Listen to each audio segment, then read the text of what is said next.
Hallelujah. දෙවියන් වහන්සේට මහිමය වේවා. මේ උදෑසන අද දවසේ අලුත් වසරකට ඔබ සියලු දෙනාටම ආශිර්වාද ප්‍රාර්ථනා කරනවා. යේසුස් ක්‍රිස්තුස් වහන්සේගේ උතුම් වූ නාමයෙන්. ඉතින් මේ වසර තුල මා කැමති ඔබ සමග බෙදා ගන්නට දෙවියන් වහන්සේගේ ආශිර්වාදය ඔබ සමග සදාකල් රැඳෙන පිණිස අලුත් වසරේ අලුත් වචනයකින් කතා කරන්නට අද දවසේ මා සූදානම් වෙන්නේ. ඉතින් ඔබ සියලු දෙනාම මේ වචනය තදින් අල්ලාගෙන මේ වසර පුරාවටම දෙවියන් වහන්සේ සමග ගත කරමින් ආශිර්වාදවත් තැනැත්තන් හැටියට ආශිර්වාදවත් පවුලක් ආශිර්වාදවත් ගමක් ආශිර්වාදවත් රටක් හැටියට අපිට මේ වසර තුළ ජයග්‍රාහීව ගමන් කරන්නට ලැබෙනු ඇතැයි මා තදින් විශ්වාස කරමි.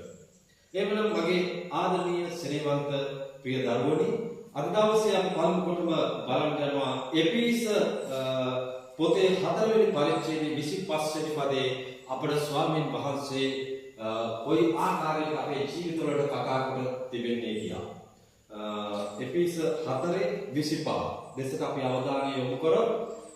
ඒ ස්ථානයේ මේ ආකාරයට සඳහන් වෙනවා. මගේ ස්නේහවන්ත ප්‍රිය දරුවෝ, අපි මොහොතක් අපේ අවධානය යොමු කොට බලමු. එහෙත් බොරු කීම අතහැර දමා එක් එක්කෙනා තම තමාගේ අසල්වාසියා සමග සැබෑව කතා කරනවා. අපිට මේ වසරට අපිට අවශ්‍යම වෙන පණිවිඩයක් වචනයක් අද දවසේ වහන්සේ කතා කරනවා. එහෙත් බොරු කීම අතහැර දමා එකිනෙකා තමාගේ අසල්වාසියා සමග සැබෑව කතා කරනවා. ඔබ කල්පනා කරලා බැලුවද මගේ ප්‍රේමවන්ත ස්නේහවන්ත ආදරණීය දුවේ පුතේ, අපිට ගිය වසරේ කොච්චර දුරට වැරදුනා. අපි හොඳටම තේරෙනවා අපිට බොරු කියන්න එපා. කුඩා කාල පටන්ම අපි ඔබ දන්නවා බොරු කීම කොයිතරම් පාපිෂ්ඨ ක්‍රියාවක්ද කියලා. අපේ ජීවිතවලට සහ ප්‍රතිඵල දෙන්නේ කොයි ආකාරයකද රට පවුල සමාජය. ඉතින් නරක ප්‍රතිඵල ගෙන දෙන කාරණාවක් තමයි බොරු කීම.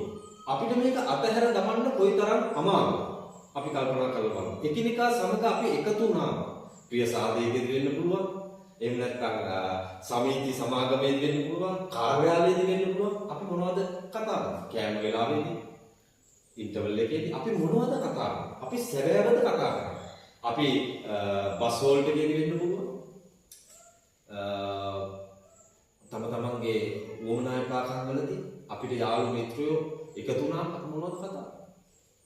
මේ ස්ථානයේ කියනවා එහි බොරු කීම අතහැර දමා එකිනෙකා සමග සැබෑව කතා කරනවා. මගේ ස්නේහවන්ත ප්‍රිය දරුවනි, අපි සැබෑවද කතා කරන්නේ නැහැ. ඔබ කල්පනා කරලා බලන්න. දැන් වසර උදා වෙලා පැය කීපයයි ගත වුණේ. මේ වෙනකොට මම ඔබත් එක්ක බෙදා ගන්න කැමතියි. ඔබ අද දවස ආරම්භ කරන්න දැන් පැය 3ක් ගිහිල්ලා පැය 6ක් ගිහිල්ලා ඔබ කල්පනා කරලා බලන්න මා තුලින් වරදක් වුණා. මගේ මුකේ වැරදි වචනයක් ලෙස්සලා ගියා.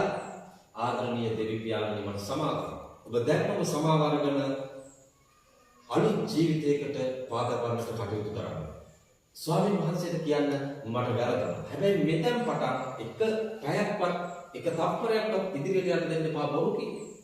ඔබ දන්නවද රටක් හැටියට මේ ව්‍යාසන තත්ත්වයක් උදා වුණේ මොකද? මනුෂ්‍යයා විසින් බොරු කියනවා. මනුෂ්‍යයා විසින් කට ඇරියන කියන්නේ බොරු. බලන්න වැටෙන්න පරක් වුණොත් අපි මොකද්ද කියන්නේ? අනේ බස් එක පරක් වුණා, අර වුණා, මං සනීප නැති වුණා. මේ වගේ දේවල් තමයි කියන්නේ. කොයි තරම් එක බොරුවක් අපි කියන එක බොරුවක් වහගන්න බොරු 100ක් කියන්නේ. ඒ නිසා මම අද දවසේ බෙදා ගන්න කැමතියි ඔබත් සමග ඔබ සත්‍ය කතා කරන කෙනෙක් වෙන්න. එවිට ඔබේ ජීවිත යහපත් වේවි. රට යහපත් වේවි. ඔබට පුළුවන් මේ දේ කරන්න. මොනම හේතුවකටවත් ඔබ බොරු කියන්න උත්සාහ කරන්න එපා. ලාභ ප්‍රයෝජන ඔබට ලැබෙයි කියලා හිතන්න එපා. හැබැයි එතනින් අපි පල්ලෙහාට යනවා. අපේ දරුවොත් ඒකම කරන්න යනවා. අපි බොරු කිව්වොත් අපේ දරුවොත් ඒකම කරන්න යනවා. දරුවන්ගේ දරුවොත් ඒ ආකාරයෙන්ම කටයුතු කරන්න යනවා. ඒ නිසා ඔබයි තීරණය ගත යුත්තේ. මගේ ස්නේහවත් දරුවෝ, ප්‍රිය දරුවනි, මා ඔබත් සමග බෙදා ගන්න යන දවසේ අලුත් අවුරුද්දේ අලුත් විදිහකට ගමන් කරනවා. දෙකකොරති 5:10කට අවධානය යොමු කරමු. ඒ ස්ථානයේ කියනවා යමෙක් ක්‍රිස්තුස් වහන්සේ තුල සිටින්නේ නම් ඔහු අලුත් මැවිල්ලක්. පරණ දේ පහව ගියේ මෙන්න සියල්ලම අලුත් වී තිබේ. මගේ ආදරවන්ත දුවේ පුතේ ඔබ ක්‍රිස්තුස් වහන්සේ තුල සිටිනවා නම් දැන් මේ ස්ථානයේ කියන ආකාරයට යමෙක් ක්‍රිස්තුස් වහන්සේ තුල සිටින්නේ නම් ඔහු අලුත් මැවිල්ලක්. ඒක පරණ දේ පහව ගියා. ඒක නිසා මගේ දුවේ පුතේ පරණ සියල්ලම ගිය වසරත් එක්කම පහ කරලා දාන්න. ඒක ඉවත් කරලා දාන්න. ඔබට අලුත් ජීවිතයකට ගමන් කරන්නට අලුත් මැවිල්ලක් හැටියට ගමන් කරන්නට ස්වාමීන් වහන්සේගේ ආශිර්වාදය ලැබේවි. කුමන ආකාරයකටවත් අසල්වාසීන් සමග බොරු කියන්න එපා. දැන් බලන්න ඔබ කල්පනා කරලා බලන්න යහපත් දෙයක් කරන්නට ඔබ කතා කරගත්තොත් සෙනගක් එකතු කරගන්න ඔබට පුළුවන්. යහපතට සෙනග එකතු වෙන්නේ නැහැ. අපි කියමු ශ්‍රමදානයක් දාලා අපිට 10 දෙනෙක් එකතු කරගන්න කොච්චර අමාරුද? පාරේ කාණු ටික ගොඩ දාමු අපි මේ පොය දවසට කියලා කිව්වොත් කී දෙනෙක් එයිද? හැබැයි නරක වැඩේට කී දෙනෙක් එකතු වෙනවද? බෝතලයක් බොමුයි කියලා කිව්වොත් කී දෙනෙක් ලෑස්තිද? මම වයිට් අරන් එන්නම්, මම සිගරට් අරන් එන්නම්, අපි ඇල්ලට යමු. කී දෙනෙක් ශ්‍රමිකව ලෑස්ති වෙනවා. ඒක නිසා අපි කල්පනා කරලා බලමු ආදරණීය දුවේ පුතේ නරක දේ බොරු කීම අපි අත්හැර දාලා සත්‍ය කතා කරන රටක් හැටියට අපි ඉදිරියට යමු. පවුලක් හැටියට ඉදිරියට යමු. ඔබේ දුව පුතාට ඔබට පුළුවන් දෙන්න පුළුවන් උපරිම දායාදය තමයි මගේ පුතේ සත්‍ය කතා කරන්නේ. එහෙමනම් අපි හොඳට තීරණය කරගමු රටක් හැටියට ගොඩනැගෙන්නට මේ ව්‍යාසන තත්ත්වයෙන් මිදෙන්නට අපි හැම කෙනෙක්ම තීරණයක් ගමු. බොරු නොකිය ඉන්න වසරක් හැටියට අපි මේ වසර ඉදිරියට ගෙන යනවා. ඒකාන්තයෙන්ම ජය ගන්නවා. පැය කල්පනා කරලා බලන්න පුතේ. මම ඔබට පහසුවක් කරන්නම්. ඔන්න උදේ 6ට පටන් ගත්තම දවස ආරම්භ කරන්න 6 ඉඳන් 7 වෙනකන් ඔබ පොඩ්ඩක් 7ට 7 වෙනි පැයට ගමන් කරන විට ඔබ කල්පනා කරලා බලන්න. අනේ මට පැයක් එන්න පුළුවන් වුණා. කිසි වරදක් මා තුලින් වුණේ නැහැ. කිසි බොරුවක් මගේ මුඛයෙන් පිට වුණේ නැහැ. ඒ නිසා දෙවියන් වහන්සේ ඔබට පහසුවක් ගෙන දෙයි ඉදිරි පැයක් ගමන් කරන්න. ඒ නිසා දවසම ඔබට සැහැල්ලුවෙන් ගමන් කරන විට ඔබේ මනස ඉතා පුදුම විදිහට නිරවුල් වෙයි. ඔබේ දරුවෝ පාරේ ගමන් කරන විට පුදුම විදිහට ආරක්ෂා වෙන්න ගයි. ඔබේ ස්වාමියා, ඔබේ භාර්යාව පාරේ ගමන් කරන විට සහෝදර සහෝදරියෝ පුදුම ආරක්ෂාවකින් නිවස කරා පැමිණෙන්නට සැලසුම් යෙදේවි. ඔබ කරන ක්‍රියාව මේ රටට, ගමට, පවුලට විතරක් මේ ලෝකයටම මහත් ආදර්ශයක් වේවි. ඔබ ධර්මිෂ්ඨයෙක් වෙන්න ඔබේ ගමේ. දෙවියන් වහන්සේ එදා ආබ්‍රහම්ට කිව්වා එදා සොදොම ගොමෝරාව විනාශ කරන වෙලාවේ මගේ ස්නේහවන්ත ප්‍රිය දරුවනේ සොදොම ගොමෝරාව විනාශ කරන්න තීරණය කරපු වෙලාවේ එදා ඊටාම පිළිකුල් සහගත දේශයන් හැටියට ඔවුන් කටයුතු කරන වෙලාවේ දෙවියන් වහන්සේ තීරණය කළා ඒක පොළව සම්පූර්ණයෙන්ම ඒ රටවල් විනාශ කරන්න සොදොම ගොමෝරාව. එතකොට ඒ හරහා ආබ්‍රහම් කටයුතු කළා මැදහත්කාරකම් කරමින් දෙවියන් වහන්සේට යටහත්ව උන්වහන්සේ සමග සංවාදයක් පවත්වමින් අනේ ධර්මිෂ්ඨයන් 10 දෙනෙක් මේ ගමක මේ නගරයේ සිටියෝ ඔබ ඔවුන් නිසාවත් මේක විනාශ නොකර ඉතුරු කරන්නේ නැද්ද කියලා. අන්තිමට එකගතාවයකට එනවා දෙවියන් වහන්සේ ධර්මිෂ්ඨයන් 10 දෙනෙක් හිටියොත් මේ නගරය තුල මම ඒක විනාශ නොකර ඉතුරු කරන්නට දෙවියන් වහන්සේ පොරොන්දු වුණා. නමුත් මගේ සෙනෙහවන්තනේ ධර්මිෂ්ඨයෝ ආබ්‍රහම් කොයි ආකාරයකට ගණන් හැදුවත් ධර්මිෂ්ඨයෝ 10 දෙනෙක් හොයාගන්න බැරි වුණා ඒ නගරය තුල. ඒ නිසා ඒක විනාශ කරන්නට උන්වහන්සේ කටයුතු කළා. ඒ නම් ලොත් සමග කීප දෙනෙක් එතන හිටපු නිසා ඔවුන්ව පමණක් බේරන්නට උන්වහන්සේ කටයුතු කළා. ඒ නිසා මගේ සෙනෙහවන්ත ආදරණීය දුවේ පුතේ මම ඔබට ඔබ සමග බෙදා ගන්න කැමතියි.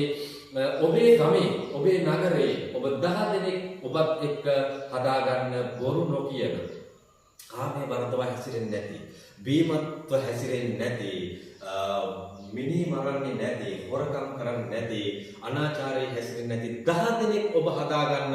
ඔබේ නගරයත්, ඔබේ ගමත්, ඔබේ නිවසත් ස්වාමීන් වහන්සේ තුල නිරුපද්‍රිතව කරදරවලදී බේරේවි. ඔබත් බේරේවි, රටත් බේරේවි. ඒ නිසා මම ඔබට කියන්නේ පළමු කොටම ඔබ පියවරක් ගන්න අද දවසේ ඔබ පියවරක් ගන්න පළමු කොටම මම බොරු නොකිය සිටින්නට වීර්ය කරනවා. මම බොරු නොකිය සිටිනවා. පළවෙනි පැයේදී එහෙම කරන්න. එවිට අන් සියලු අනපනත් ඔබ අතින් ආරක්ෂා වේවි.